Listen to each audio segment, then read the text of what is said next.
Olá, colega! Nessa videoaula estudaremos os fatores de composição paisagística. São fatores naturais e fatores sociais. Os fatores naturais são aqueles correlatos à natureza, como exemplo, espaço-solo. Devemos levar em consideração o tamanho da área, a topografia que proporciona uma perspectiva maior ou menor, se acidentado ou plano, e ainda muito importante, a hidrografia, para detectarmos se existem fontes naturais, córregos ou outros corpos d'água que irão influenciar na composição de nosso jardim. Também é necessário se conhecer as características do solo, como fertilidade, textura, classe e profundidade. Outro fator muito importante é o clima, pois vai determinar a escolha das espécies. Devemos considerar a temperatura mínima, média e máxima, a ocorrência de geadas, neve, granizo, ventos, a umidade relativa, a latitude e altitude e a precipitação, ou seja, o quanto e quando chove no local. A vegetação é o resultado do clima e do solo. Importante caracterizar o crescimento das plantas e sua produção. Define a quantidade de plantas por área e o efeito desejado. Deve ser considerado a forma, o porte, a cor e a textura. E, em especial, deve-se conhecer as suas exigências para saber se no local em que será plantada haverão as condições necessárias para o seu desenvolvimento. Por isso, lembre-se sempre de conhecer a sua origem, se é tropical ou de clima temperado, se vem de regiões secas ou de regiões úmidas. Paisagem. Aqui lidamos com algo que já está colocado. É como nós, micro, compreendemos este ecossistema que faz parte de algo maior, o macro. No macro, encontramos a existência de diferentes paisagens como unidades visuais, montanhas, planícies, florestas, campos, praias, cidades e tantas outras mais. O sucesso visual vai depender da integração dos dois.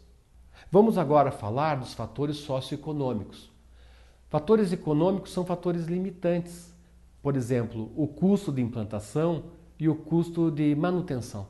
É fundamental que sejam adequados os custos e o projeto para que não haja desfiguração da obra proposta. Portanto, se você pretende utilizar equipamentos caros no jardim, tais como piscinas, fontes artificiais, lembre-se de analisar a capacidade de mantê-los. É muito feio se ver uma piscina vazia e suja ou um chafariz sem água. Tome cuidado.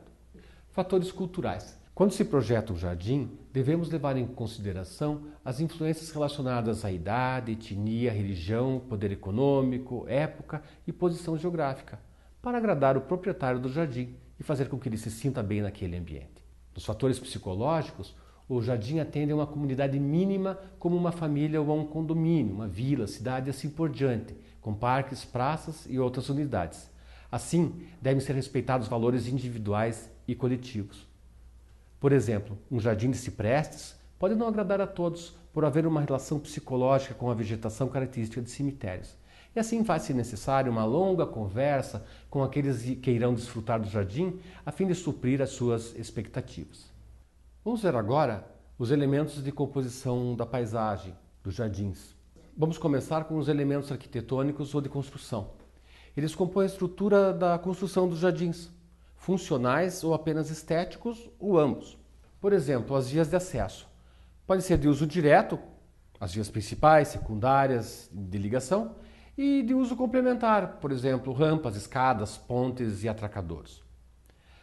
Divisórias, os muros, as cercas, treliças, grades, são utilizados pela sua funcionalidade e aproveitamento estético. Depende do material, da forma e do tipo de construção. Obras baseadas no uso de água, as obras hidráulicas. Podem ser estéticas, recreativas, utilitárias e integradas. Os tanques e os lagos podem ser estéticos, recreativos, usar como pés, jardins do século XX, para remo e assim por diante. Piscina tem caráter recreativo e estético, fonte estético e utilitário. A utilização de obras de arte, tais como esculturas, painéis e mosaicos, são usadas especialmente em jardins públicos e valorizam o espaço.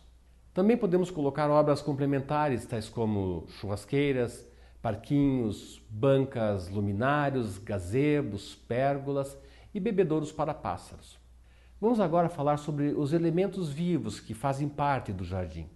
Falaremos sobre os tipos de plantas. Por exemplo, as cobridoras de terreno, que são plantas rasteiras destinadas à cobertura do terreno. São os gramados ou relvados.